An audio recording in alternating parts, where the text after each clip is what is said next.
Hello, good morning mga kadiday. So for today's video mga kadiday, dahil nga busy ako, nagbisi-bisihan na naman si diday ninyo, kaya hindi ako nakapag-edit ng mga video. So kwentuhan muna tayo mga kadiday. So ito pala mga kadiday, kuha po ito nung nag-live ako mga kadiday doon sa FB ko, gamit ko yung Prism apps. So ang kagandahan ng Prism na apps mga kadiday ay pwede ka nang makapag-live sabay kung anumang mga social media platform na meron ka. So, kung meron kang FB at meron ka ding YouTube, isiset mo lang yung destination doon ng FB at saka YouTube. I-tick mo yung dalawa at meron pang ibang mga platform kung anong meron ka. So, sabay na yun, nagla-live na yun. So, by the way, dito nga pala ito sa Belmont Hotel, Mactan, Cebu. So, kung bakit kami napunta dito mga kadiday ay yun ang ikikwento ko ngayon. So, yun na nga mga kadiday, ito nga pala yung accommodation na binubok sa amin ng mga taga Cebu Pac. So, ayun, binubok nila kami mga kadiday dahil nga nagka-problema yung flight namin. So, unang-una from, yung domestic flight ko from Cagayan de Oro to Cebu, ayun, meron na talagang problema doon, na-delay na siya, yun ang pinakauna, na-delay na siya. Tapos, nung finally, nakapasok na kami talaga sa airplane, hindi makaalis-alis dahil may sira ata din kailangan ng maintenance. So, pinapalabas na naman kaming lahat doon mga kadiday. So, bumalik kami doon sa boarding gate kasi mag-antay daw kami ng final announcement. So, ayun na nga, bumalik kami. Siyempre, nakalabas na kami, dumaan na naman kami doon. Na kami sa arrival, dumaan mga kadiday. So, umikot talaga kami ng umikot mga kadiday. So from arrival, umakyat na naman kami doon kasi balik nga kami doon sa boarding gate, doon sa waiting area. So pagdating namin doon, mga bandang 4 p.m. Kasi 1:50 p.m. dapat yung flight ko, domestic flight ko yon from Cagayan de Oro to Cebu. Then yung Cebu to Singapore flight ko ay 8 p.m. So nung 4 p.m. nag-announce na sila mga kadiday na canceled daw yung flight. So, naaning-aning na yung diday ninyo kung anong gagawin niya. May connecting flight ako, so nagpunta ako doon sa counter. Sabi ko, how about yung may mga connecting flight na katulad ko? Tapos sabi ng staff doon na ay ma'am, baba kayo doon sa sa yung check-in area dahil i-assist nila kayo doon. So, bumaba na naman si diday. Very troublesome talaga itong biyaheng ito mga kadiday. So, bumaba na naman kami doon. Tapos yung booking 7 p.m. Makakaalis kayo ngayon 7 p.m. Cagayan de Oro to Cebu. Sabi ko, hindi naman nakakayanin dahil by 8 p.m. Yun naman yung flight ko. Parang malabo dahil malayo kaya yung domestic to international. Malayo din ang lalakarin mo doon.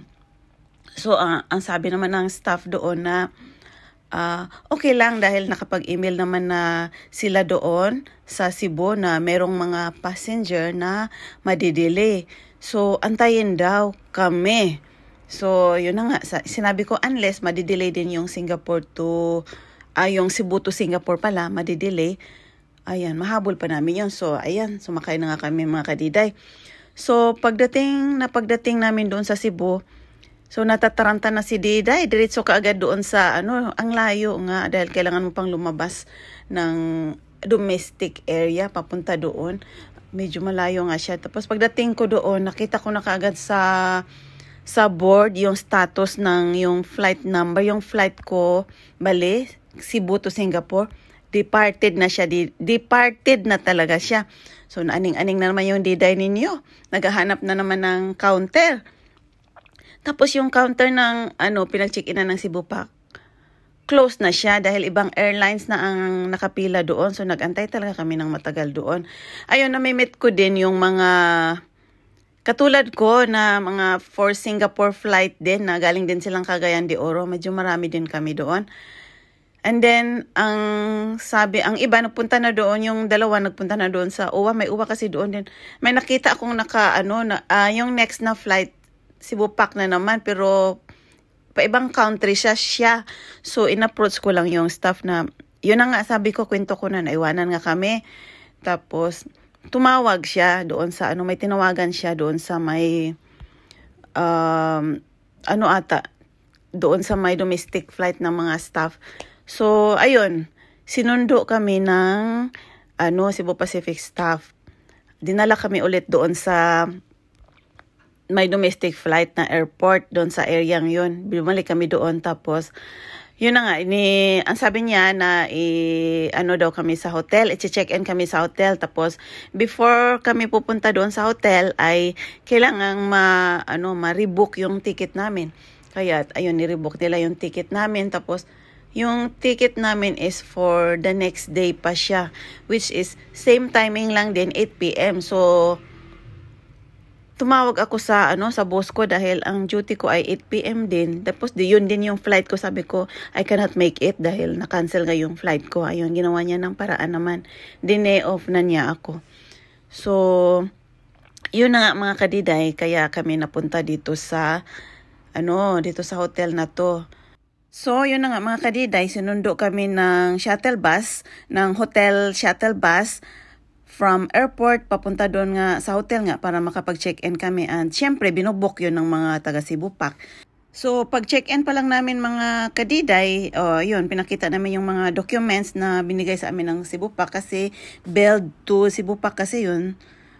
Syempre, silang magbabayad.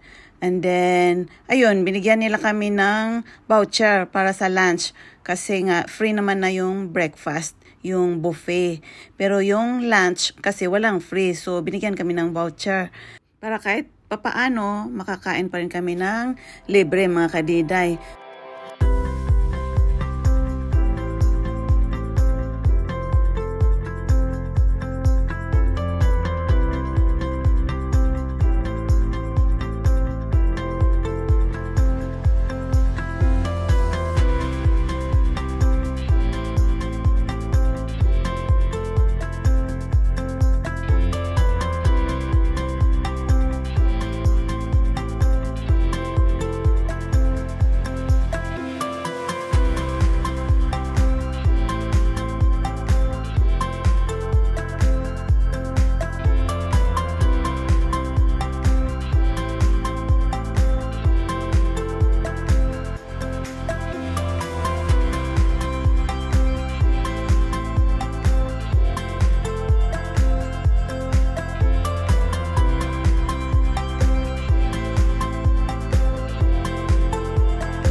So, at yun na nga mga kadiday, dahil nga wala kami ibang magawa dito, kaya ayun, yung dalawang kasama ko, sumasayaw na lang sila, gumagawa sila ng video para sa TikTok.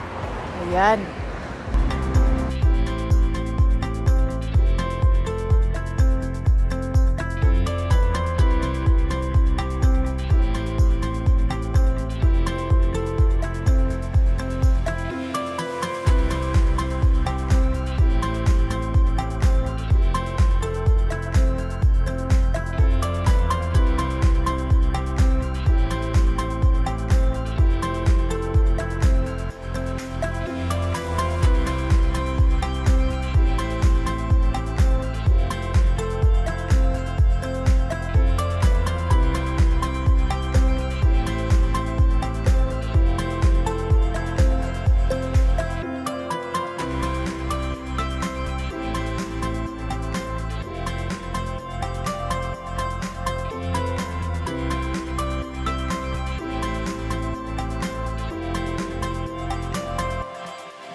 So, hanggang dito na lang muna tayo for today's video mga kadiday.